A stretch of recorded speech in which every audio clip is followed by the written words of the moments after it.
সর্বশেষ বিমানে উঠবেন, হালকা কিছু খুবই গুরুত্বপূর্ণ জিনিস যেই ব্যাগে থাকবার কথা, সেই ব্যাগে হঠাৎ করে কিভাবে নিজে নিজে হেঁটে হেঁটে বন্দুকের গুলি ঢুকে গেল? প্রশ্ন কি শুধুই সেখানে শেষ? কেন একজন উপদেষ্টার মারণাস্ত্র লাইসেন্স করা থাকবে? বন্দুকের লাইসেন্স কেন প্রয়োজন হলো আসিফ মাহমুদের? তবে বাংলাদেশের স্বাধীন সংবাদ মাধ্যম ভোর 7টায় এই বন্দুকের গুলি নিয়ে হাতে নাতে ধরা পড়ার পর বিমানে উঠে মরক্কোর উদ্দেশ্যে আসিফ মাহমুদ রওনা হয়ে গেলেও খবর করতে করতে, মানে বাংলাদেশের কোনো প্রসিদ্ধ সংবাদ মাধ্যমের সেই খবর প্রকাশ করতে করতে রাত 8:30 পৌনে 9টা বেজে গেছে। আমি দেখছি বাংলাদেশের শীর্ষস্থানীয় সংবাদ মাধ্যমগুলোর মধ্যে ডেইলি স্টার রাত 8:30টার পর প্রথম এই খবর করেছে এবং খবরে তারা বলেছে যে নিরাপত্তা কর্মকর্তারা বলেছেন যেহেতু উপদেষ্টার গান লাইসেন্স আছে, বন্দুকের লাইসেন্স আছে, সেহেতু এই নিয়ে আর কোনো তদন্তের তারা প্রয়োজন বোধ করেননি, তাই জন্য ব্যক্তিগত কর্মকর্তার হাতে বন্দুকের গুলি দিয়ে উপদেষ্টাকে বিমানে উঠতে দেওয়া হয়েছে। আর এখন দেখছি আসিফ মাহমুদ সজীব ভুইয়া নিজেও ট্রানজিটে বসে ফেসবুকে স্ট্যাটাস দিয়েছেন যে একটা ছোট্ট ঘটনাকে এত বড় করে দেখার কি আছে? বিপ্লবের পর, অভ্যুত্থানের পর যে ধরনের নিরাপত্তা আশঙ্কার মধ্যে তাদের থাকতে হয়, তাতে এটা নাকি খুবই স্বাভাবিক যে তাদের বন্দুকের লাইসেন্স থাকবে। আর যদি বন্দুক নিয়েই, মানে অস্ত্রশস্ত্র নিয়েই তিনি প্লেনে উঠতে চাইতেন, তাহলে আর অস্ত্রটা রেখে আসবেন কেন?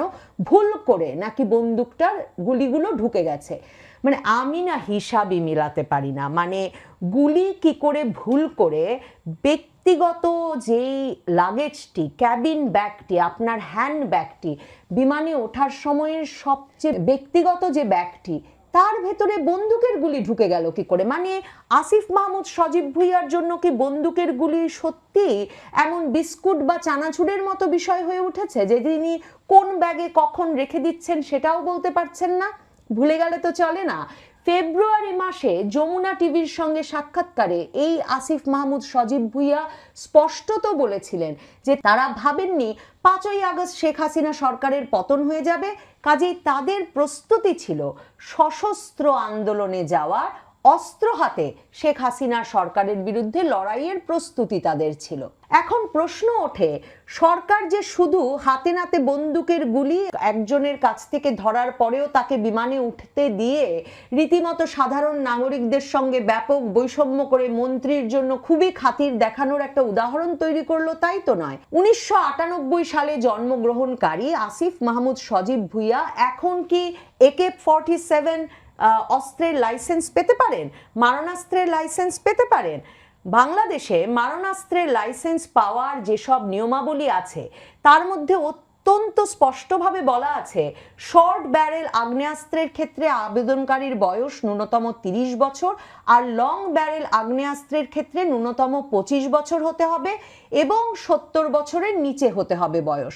তার মানে 1998 সালে জন্মগ্রহণকারী আসিফ মাহমুদ সজীব ভুইয়ার বয়স 25 পেরিয়েছে যদি ধরে নেই, ঠিক কবে, কখন উনাকে লাইসেন্সটা দেওয়া হলো?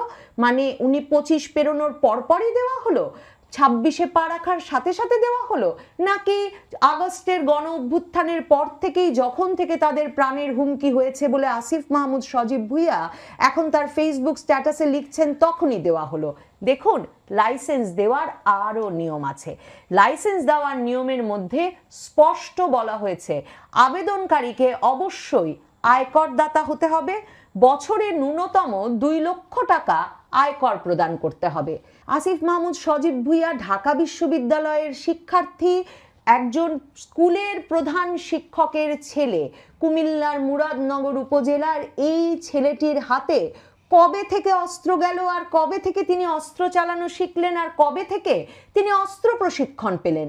এই প্রশ্নগুলোর উত্তর জানা তো সাধারণ নাগরিক হিসেবে আমাদের কর্তব্য, দায়িত্ব, এবং আমাদের এর পেছনে ব্যাপক কৌতূহল থাকা স্বাভাবিক। সরকার কি সেগুলো পরিষ্কার করবে?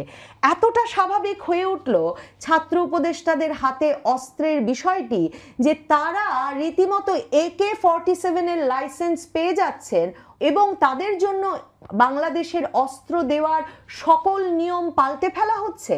এটা ন্যূনতম বয়স, ন্যূনতম আয়, কোনো কিছুই আর বিবেচনা করা হচ্ছে না। কবে, কোথায়, কোন অস্ত্রের লাইসেন্স পেলেন আসিফ মাহমুদ সজীব ভুঁইয়া, সেটি জানবার কৌতূহল থাকলো। দেখুন, বিদেশে যাওয়ার আগে রীতিমতো স্থানীয় থানায় জানিয়ে যেতে হয় লাইসেন্সকৃত বন্দুকের কথা। আসিফ মাহমুদ সজীব ভুঁইয়া বিদেশে যাওয়ার আগে, মরক্কো রওনা হওয়ার আগে কি স্থানীয় থানায় জানিয়ে গিয়েছিলেন তার আগ্নেয়াস্ত্রের কথা? এছাড়াও আগ্নেয়াস্ত্রের আবেদন করবার কথা কিন্তু জেলা প্রশাসকের কাছে, স্থায়ী ঠিকানায়। সেই জেলা প্রশাসক এরপর পুলিশের স্পেশাল ব্রাঞ্চ এসবি শাখা তদন্ত করতে দেবেন যে আবেদনকারী যেসব তথ্য দিয়েছেন, মানে তার বয়সের তথ্য, তার আয় রোজগারের তথ্য, তার সত্যি ব্যক্তিগত নিরাপত্তা এতটা হুমকির মুখে কিনা সেই তথ্য, এই সকল তথ্য মিলিয়ে দেখে পুলিশের রিপোর্টের ভিত্তিতে জেলা প্রশাসক এবং জেলা ম্যাজিস্ট্রেটের অনুমোদনের পর স্বরাষ্ট্র মন্ত্রণালয় অনাপত্তিপত্র দিলেই কেবলমাত্র জেলা প্রশাসক আগ্নেয়াস্ত্রের লাইসেন্স ইস্যু করেন। এই প্রত্যেকটি প্রক্রিয়া পেরিয়ে কি 25 বছর পেরোনোর আগেই আসিফ মাহমুদ সজীব ভুঁইয়া অস্ত্রের লাইসেন্স পেয়ে গেলেন বাংলাদেশের সকল নিয়ম ভঙ্গ করে? আমি প্রকৃতপক্ষে তার লাইসেন্সটি দেখতে চাই। আমি দেখতে চাই আমাদের ছাত্র উপদেষ্টা আসিফ মাহমুদ সজীব ভুঁইয়া কোন অস্ত্রের লাইসেন্স নিয়েছেন, কোন অস্ত্রের গুলির ম্যাগাজিন তার ক্যাবিন ব্যাগে পাওয়া গেল। আমি জানতে চাই কবে তার নামে এই লাইসেন্স ইস্যু করা হয়েছে, এবং আমি জানতে চাই তার নামে লাইসেন্স ইস্যু করার ক্ষেত্রে বাংলাদেশের প্রচলিত এবং নির্ধারিত নিয়মগুলো কেন মানা হয়নি। কারণ ভাবার তো কোনো কারণ নাই কুমিল্লার মুরাদনগরের স্কুল শিক্ষকের ছেলে আসিফ মাহমুদ সজীব ভুঁইয়া ঢাকা বিশ্ববিদ্যালয়ের ভাষা বিজ্ঞানে মাস্টার্স পড়তে পড়তে 2 লক্ষ টাকা আয়কর দিচ্ছিলেন যে তিনি অস্ত্রের জন্য আবেদন করতে পারবেন। আর আমি জানতে চাই কবে, কখন অস্ত্রের প্রশিক্ষণ পেয়েছিলেন আসিফ মাহমুদ সজীব ভুঁইয়া। আসিফ মাহমুদ সজীব ভুঁইয়া প্রথম আলোর প্রকাশনা সংস্থা প্রথমা থেকে জুলাইয়ের আন্দোলন অথবা মৃত্যু নামে যে আত্মজীবনী লিখেছেন, সেখানে কি তিনি উল্লেখ করেছেন কবে তিনি অস্ত্র প্রশিক্ষণ পেলেন? 2023 সালে রাজনীতিতে সক্রিয় হয়েছিলেন ঢাকা বিশ্ববিদ্যালয়ে আসিফ মাহমুদ সজীব ভুঁইয়া। তার যে জীবনী তিনি উপদেষ্টা নির্বাচিত হওয়ার পর পত্রপত্রিকায় বেরিয়েছিল, সেখানে দেখতে পাই তিনি 2023 সালে ঢাকা বিশ্ববিদ্যালয়ের ছাত্র অধিকার পরিষদের প্রথম সম্মেলনে সভাপতি নিয়োজিত হয়েছিলেন। তারপর তিনি সেই সংগঠন থেকে পদত্যাগ করে 2023 সালের অক্টোবরে নতুন ছাত্র সংগঠন গণতান্ত্রিক ছাত্র শক্তির আহ্বায়ক হন। আমি জানতে চাই গণতান্ত্রিক ছাত্র শক্তি কিংবা ছাত্র অধিকার পরিষদ, এই সব ছাত্র সংগঠনে কি ছাত্রদেরকে অস্ত্র প্রশিক্ষণ দেওয়া হচ্ছে? ইউনূস সরকারের উচিত ছাত্র উপদেষ্টা আসিফ মাহমুদ সজীব ভুঁইয়ার অস্ত্রের পূর্ণ বিবরণ, কবে, কখন, কোথায় তিনি অস্ত্র প্রশিক্ষণ পেলেন তার পূর্ণ বিবরণ জানানো সহ আমাদের কাছে তার লাইসেন্স প্রকাশ করা, এবং আমাদেরকে জানানো তিনি ঢাকা বিশ্ববিদ্যালয়ে যে রাজনৈতিক দলগুলোর সঙ্গে যুক্ত ছিলেন, ছাত্র অধিকার পরিষদ কিংবা গণতান্ত্রিক ছাত্র শক্তি, তারা রাজনীতির নামে ছাত্র সংগঠনটিতে ছাত্রদেরকে অস্ত্র প্রশিক্ষণ দেয় কিনা, এ বিষয়েও সরকারের তদন্ত করা উচিত। এই সব প্রশ্নের উত্তর দিতে না পারলে এই মহা করিতকর্মা আসিফ মাহমুদ সজীব ভুঁইয়ার নানা রকম অপরাধ প্রবণতার বিষয়ে সন্দেহ এবং অভিযোগ শুধুই বাড়তে থাকবে।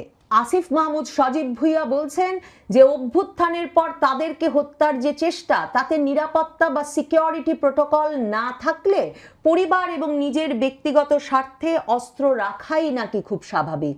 আমি জানতে চাই ইউনূস সরকারে আর কে কে অস্ত্র রাখছেন? তার মানে এটা তো নিশ্চিত আসিফ মাহমুদ সজীব ভুঁইয়া শুধু অস্ত্র বাড়িতে রাখেননি, তিনি অস্ত্র চালাতেও জানেন। কারণ তিনি মনে করছেন নিরাপত্তা এবং সিকিউরিটি প্রোটোকল ছাড়া তিনি তার এবং তার পরিবারের সুরক্ষা দিতে পারবেন সেই অস্ত্র ব্যবহারের মাধ্যমে। সরকার কি তাহলে স্বীকার করে নিচ্ছে যে সরকার এমনকি তার মন্ত্রীদের, তার উপদেষ্টাদেরও যথাযথ নিরাপত্তা দিতে ব্যর্থ হচ্ছে? তাদের সে কারণে অস্ত্র হাতে তুলে নিতে হচ্ছে নিজের এবং পরিবারের নিরাপত্তা রক্ষার স্বার্থে?